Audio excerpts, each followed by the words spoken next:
Aloha. This is a shout out to Mrs. Yasuda's class.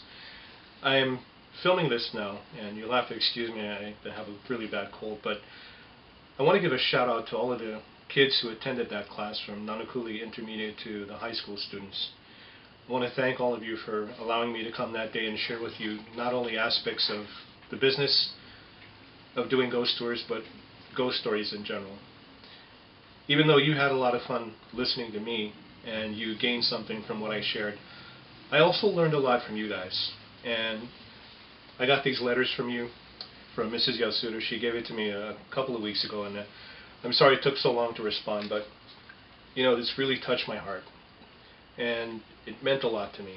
And I just wanted to say thank you to each and every one who attended. And also let you know you have a really, really great teacher who really cares about each and every one of you and wants to see you succeed. Nothing is impossible. And if you're really sincere about going to college and achieving a degree or whatever it is in your life, you can do it. The only person that can stop you from doing it is you. And so, even though I can't go through all the names, you know who you are, you know you're the ones who wrote these letters. Thank you so much. It really means a lot. And a big shout out to Daniel. Brother, if you're going to be a photographer, I say go for it and be the best. Mahalo.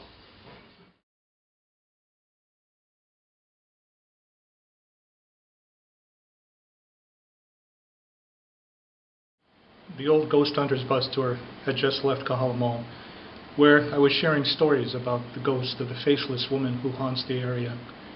Now we're heading out toward Makapu'u, but we're going to take a break at Sandy Beach, where people will be able to use the facilities, have some drinks, some potato chips, maybe some musubi provided by Glen Grant. Drinks, of course, are soft drinks. And I noticed the thing that people like to do the most at Sandy Beach is take in the night air, look at the stars. It was no different that night, except when the Ghost Hunters bus tour started earlier that evening, a local Japanese family attended, and they sat in the back of the bus for the rest of the tour. A woman from that family earlier on, before the tour started, came up to me and opened her purse and showed me a silver box and said, "Is it okay if we bring this with us?" I said, "It's fine with me, no problem." But with this woman's group was a Japanese man with white hair. And he sat in the back of the bus the whole night, stood in the back of the group at every stop we went to, and seemed to be entirely disinterested, sort of bored. But now, here we are at Sandy Beach. Some people are having snacks, drinking sodas, others have gone across the street to use the facilities. But I notice near the beach is this woman and her family. The only person missing is that older Japanese man with the white hair. He's standing just on the side of the bus. He's sort of looking around like this, and I walked up to him and I said, "Nice night." He said, "Oh yeah? Very nice, except I didn't know we were coming this way." I said, "What do you mean?" He says, "You know, I left here in 1971, and I just came back to Hawaii tonight.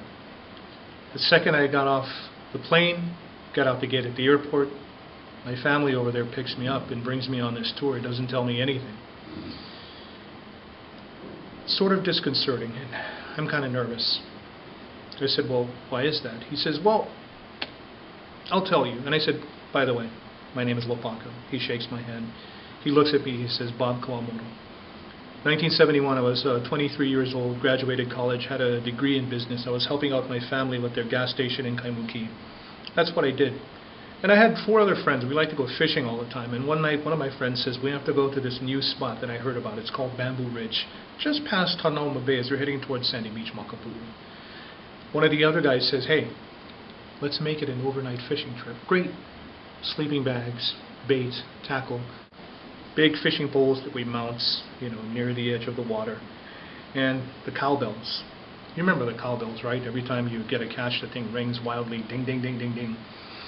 And so that's what we did. And so, for most of the night, we're sitting down, talking, drinking, eating snacks, boiled peanuts, stuff like that. And all of a sudden, we hear the cowbell ringing wildly. Ding, ding, ding! We all run down, and when we go, it's my fishing pole, the cowbell attached to my fishing pole. We reel it in, nothing.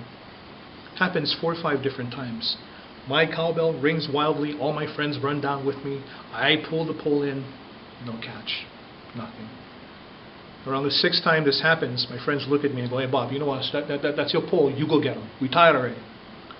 And so, my friends stay. I go to check my fishing pole. The next thing I know, I wake up in the emergency room at Queen's Hospital. Wow. He said, that's unfortunate, but what happened? He says, "Let me show you something."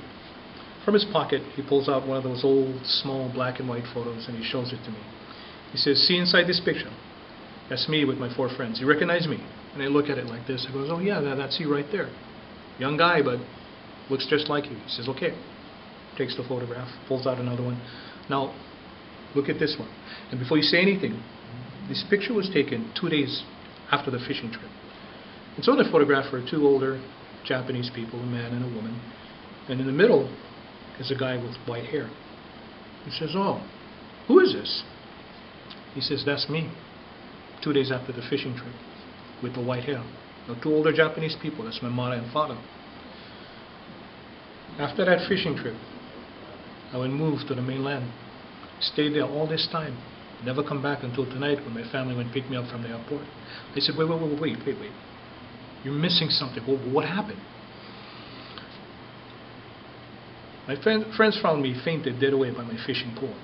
But the reason that happened is when I went down to check my fishing pole, the fishing pole was bent all the way into the water like this. And holding my kerosene lantern over the water, and the water is completely calm. Fishing pole bent over inside the water. Just underneath the surface of the water is this naked Hawaiian lady, hair floating around her body like this. She get the fishing wire wrapped around her hand, and she's the one pulling slowly on the fishing pole, and the cowbell is going ding, ding, ding. Her other hand pointing at me like this. And then she smiles. That's the last thing I remember. When I woke up in that emergency room inside Queen's Hospital, my friends, my parents would show me one mirror, and I would look at myself. And guess what? Shows me the picture again.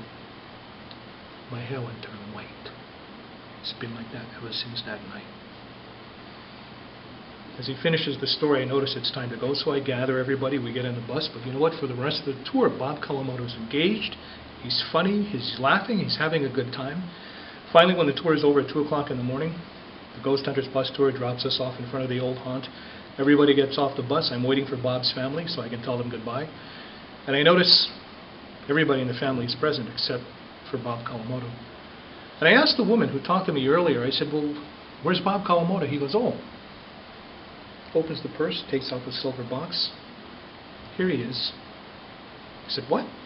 She says, "That's why I asked you if we could bring this.